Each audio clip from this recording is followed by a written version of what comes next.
Hi, third grade. Hope everybody is having a great day today. We are going to be using the vocabulary word lines today, which you already know, and the vocabulary word imaginative today, which I think you already know as well. Let's take a look at how we're going to use those two things to create a new and exciting work of art today. We are going to look at Juan Moreau's work today, who was a Spanish painter, most famous for his very cool paintings that were all out of his imagination, and he has a great sense of shape. He also has a really good sense of line, and you can see here in this painting there are lots of different types of lines and lots of very cool shapes. We can see how he overlaps the shapes and does cool things with the colors at the overlap. And also we see a little bit of text in this painting too. So he has words in the painting as well. If we take a really close look at this chart, we can see that lines can be thick or thin, wavy or jagged. You can also, if you look down at the bottom of this chart, your lines can go from thick to thin, like we saw in Moreau's work, and they can also go from dark to light, like we see on that red line on the very, very bottom. If we take a look at this Moreau painting, do you see how some of the lines make shapes? So he actually has drawn like little shapes that go around very, very thin, and those lines are actually creating shapes. And he's used them to kind of hide faces. So if you look really closely, you can find different faces, and you can also find shapes that are put together to make up faces as well. So this is an imaginative artwork. An imaginative artwork is one that you make up. It is not meant to look real at all. Okay, so he's kind of working abstract here and definitely working out of his own imagination. So let's talk about what we are going to do today as we use line to be imaginative. Let's take a look at this third grade drawing. So this student has kind of created a piece of artwork that is a pun on words. So did you know that a catbird is actually a real bird? Okay. It is not half cat and half bird, but can you imagine what that might look like if it was? That would make for a very interesting drawing. Here are some other real birds that actually exist. The flycatcher, the fool duck, the horned screamer, the mud hen, the shoe bird, the yellow hammer, the kingfisher, and the turtle dove. So think about these names. Can they help you create an imaginative bird like the one that you see on this picture? So this bird has a cowboy hat on with what looks like avocados on it. Very, very imaginative. You today are going to come up with your own imaginary bird. You can use one of the species of birds I told you about, and I'll put that list up for you while you're drawing in case you would like to really draw a shoe bird today. And maybe that is a flying shoe. That would be up to you since you're creating a brand new species. We're going to draw it out and think about where the setting might be. This student created kind of a very cool background. Almost looks like Egyptian, doesn't it? It kind of looks like Egyptian art. And what kind of lines and shapes can we add inside of the bird to really make it look like it came out of our imagination? You're going to need your sketchbook, a pencil, and your colored pencils. And then let's meet back here. Oh, and bring your imagination today too.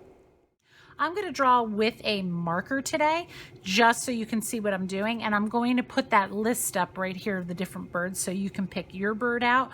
I'm going to start off just by combining these two animals together. So my catbird is definitely going to have cat ears, and I think also definitely a cat tail as well. But I'm going to go ahead and add a bird's beak there, and I'm going to add, I think very much it should be cat eyes. This is looking like a mythological creature. I think it's a griffin. Oh, that's so weird already. It's a little creepy. Okay, so now definitely I'm going to draw the body of a bird. And I really want the wings of the bird. Now this is the only problem with drawing with Sharpie is I can't erase my overlap lines, so I'm going to have to add a little texture line here to hide that overlap. Okay, and I'm going to do bird feet, but a cat tail. So birds have like that backwards knees. Their knees go the opposite way that ours do, and then I'm going to give him little toes, little toes. Ooh, those are creepy toes. Okay, this is a little scary. I didn't know it was going to be this scary looking. Maybe I can try to make his ears a little more friendly looking.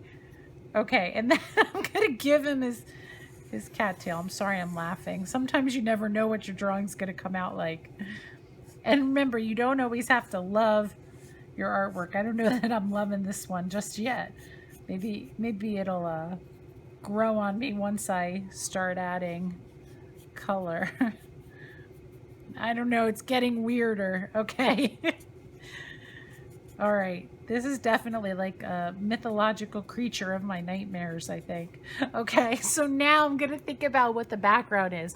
The student example, which was not as scary as mine, had like kind of like designs and stuff in the background. You can do that, or you can put it in a natural environment. I'm going to just go ahead and do kind of a border around, so it makes my cat bird look very regal. And then I'm going to go in very much like Juan Moreau and add some cool lines and shapes. And we can do that as well on any area of the body that you feel like has a lot of space still going on. And I think I'm going to do some of that in the background. Oh, it kind of looks like a card like this. Maybe I like that. Do a whole deck of cards. That's a cool idea. Okay, I'm going to go ahead and just keep adding some lines, and then I'm going to add color as well to my crazy cat bird.